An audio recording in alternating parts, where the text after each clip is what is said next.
Malam itu, seperti biasa, Ivan terbangun karena mimpinya. Karena tubuhnya yang sangat lelah, ia tidak mood untuk bangun dari tempat tidurnya. Selang beberapa menit, Rosa berjalan masuk ke dalam kamarnya. Aku tidak memiliki tenaga untuk memindahkanmu malam ini, Rosa. Ivan berkata pada gadis itu. Tidak ada jawaban darinya. Ya, tentu saja ia tidak menjawab karena sedang dalam mode tidur atau sleepwalking. Dengan hatinya yang berat, bola mata Ivan terus bergerak mengikuti Rosa sampai gadis tersebut masuk ke dalam selimut lalu berbaring di sebelahnya. Tangannya memegang selimut dengan erat dan tubuhnya mulai bergetar. Mungkin beberapa detik lagi ia akan menangis. Muncul suatu perasaan yang aneh di dalam hati Ivan. Ia tidak tega pada gadis itu. Membalikkan badan, ia menatap wajahnya. Dan tanpa disadari, tangannya bergerak mengusap-ngusap punggung Rosa. Tenanglah, semuanya akan baik-baik saja. Ia mencoba menenangkannya.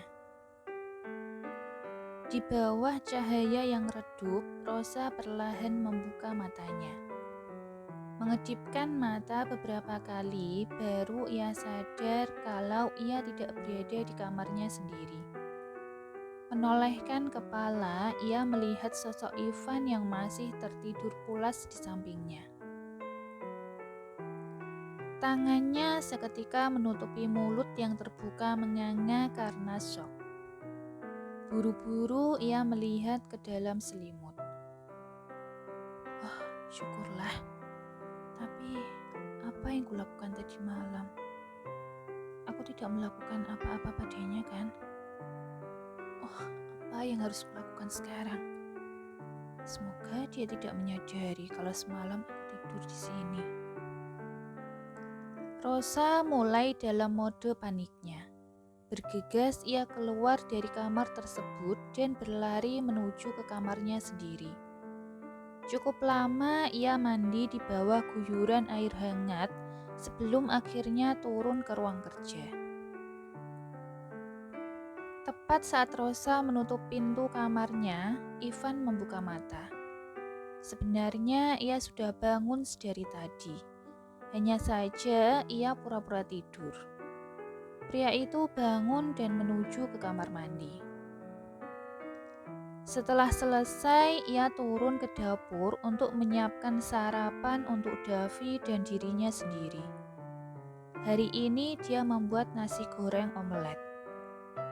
Dia membangunkan Davi di kamarnya lalu membantunya membersihkan diri sebelum turun ke ruang makan untuk sarapan. Om, apa hari ini Om akan menemaniku melukis? Davi tersenyum pada Ivan di sela-sela menikmati makanannya. Melukis? Tapi kita tidak memiliki kuas dan alat-alat untuk melukis di rumah. Ivan tampak berpikir sejenak. Menoleh pada anak kecil yang duduk di sebelahnya, ia tidak tega. Oke, kita akan keluar untuk membeli perlengkapan untuk melukis.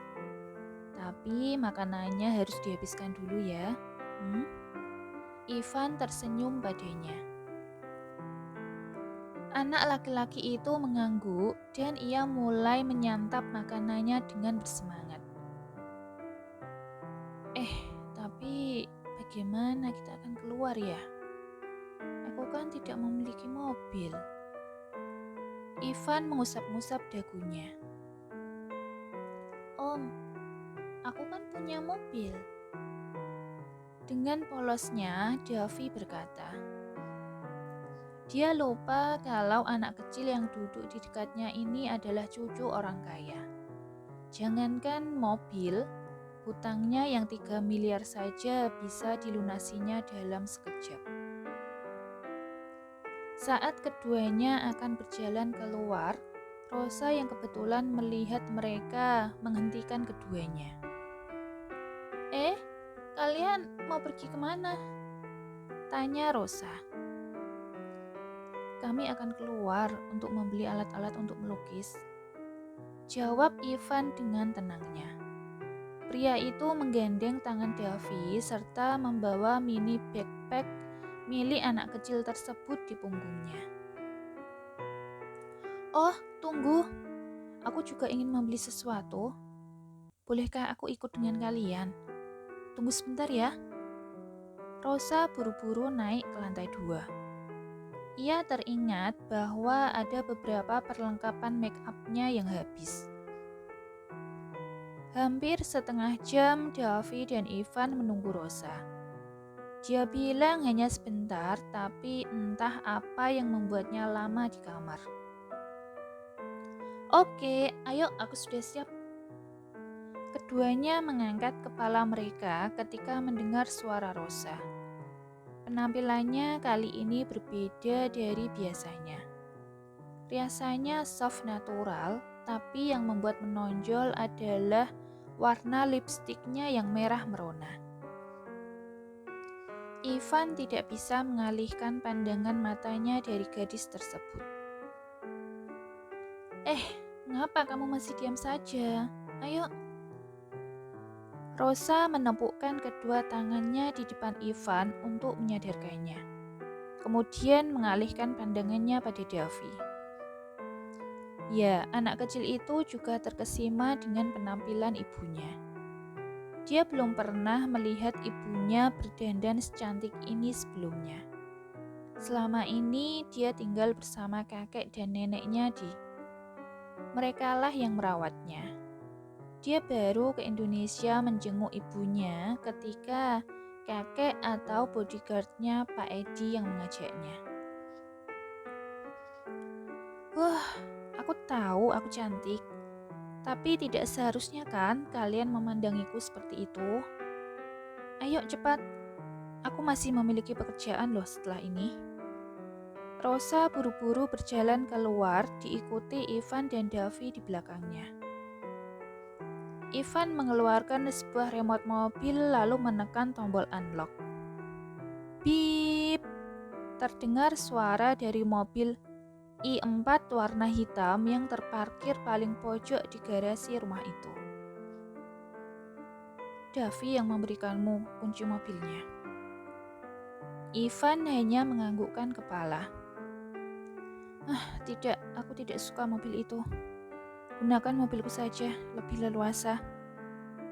Mengeluarkan remote mobilnya, Rosa menekan sebuah tombol. Itu adalah mobil SUV warna putih. Ivan hanya menghela nafasnya. Ketiganya berjalan mendekati mobil tersebut. Letakkan dia di baby car seat di kursi belakang. Perintah Rosa pada Ivan. Membuka pintu penumpang, pria itu menjalankan instruksi dari bosnya. Ketika ia selesai dan hendak membuka pintu depan bagian sopir, Rosa memandangnya dengan ekspresi yang aneh. Apa kamu bisa menyetir? Ia bertanya padanya. Dokter Rosa, aku hanya kehilangan ingatanku, bukan kehilangan kemampuanku. Ia menatap gadis itu. Tapi apa kamu memiliki SIM? Kalau itu, Ivan tidak bisa berkata apa-apa. Tidak, aku yang akan menyetir. Kamu duduk saja di sebelah sana. Rosa memberikan kode padanya untuk duduk di kursi penumpang. Ivan menggeleng-gelengkan kepalanya dengan sikap gadis ini. Setelah memastikan semua memakai sabuk pengaman masing-masing, baru Rosa menghidupkan mobilnya. Ketiganya berjalan di dalam mall dan membeli beberapa barang. Saat tiba-tiba mata Rosa tertuju pada sebuah outlet toko ternama, ia menghentikan langkahnya. Aku harus membeli sesuatu di sini. tunggu sebentar ya. Rosa mengatakan pada keduanya untuk menunggu di luar. Ivan menganggukkan kepalanya. Pikirnya Rosa hanya akan sebentar saja di sana. Tapi dia salah. Hampir 30 menit mereka menunggu. Bahkan Davi sudah mulai menunjukkan rasa bosannya. Om, mengapa Mami lama sekali? Davi bertanya padanya. Ivan berjongkok sedikit untuk menyamakan pandangannya dengan anak kecil itu. Bisa dibilang mamimu sudah menemukan habitatnya. Nanti kalau kamu sudah besar, ingat, hindari tempat seperti ini. Apalagi kalau ada tulisan diskon. Mengerti? Ia mengedipkan matanya.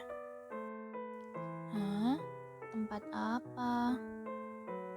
Davi bertanya lagi masih dengan wajah polosnya. Area make up, atau kamu akan berakhir seperti mereka. Nah, lihatlah bapak-bapak yang di sebelah sana. Ivan mengarahkan jarinya menunjukkan pada Davi ada beberapa bapak-bapak yang menunggu istri mereka di luar sama seperti keduanya. Bahkan ada di antara mereka yang sampai ketiduran di bangku. Oke Om, aku akan mengingatnya. Ini adalah Arya. Aku akan menutup mataku seperti ini kalau aku melewatinya. Davi tersenyum dan pura-pura menutup matanya. Pintar, good boy. Ivan mengelus-ngelus rambut Davi serta tertawa kecil. Ada yang lucu? Tanya Rosa yang tiba-tiba sudah berdiri di samping mereka. Berdiri, Ivan melirik paper bag warna hitam yang berukuran mini yang ada di tangan kanannya. Oh, kupikir kamu akan membeli seluruh toko ini beserta isinya. Tidak tahunya, mengapa kamu lama sekali di dalam? Ia menggeleng-gelengkan kepalanya. Ini sudah yang tercepat loh. Biasanya aku bisa lebih lama lagi. Rosa kemudian berjalan diikuti Ivan dan Davi di belakangnya. Aku heran, mengapa orang-orang kalau sudah masuk ke toko itu akan berubah menjadi siput. Ivan masih terus menggodanya. Beruntung kamu tidak berakhir seperti bapak-bapak itu. Ia melirik pada seorang bapak-bapak yang ketiduran di bangku. Iya. Pria itu tertawa dan mengusap kepala Rosa. Syok dengan sentuhan Ivan yang tiba-tiba membuat tubuh Rosa tersentak. Hei, jangan menyentuhku seolah-olah kamu akrab denganku. Ia memperingatkannya untuk berhenti lalu mempercepat langkahnya. Mengapa jantungku menjadi berdebar seperti ini? Batin Rosa, pun dengan wajahnya yang sudah memerah seperti apel. Sejak kapan aku menjadi akrab dengannya? Ucap Ivan di dalam hatinya sebelum mengejar Rosa.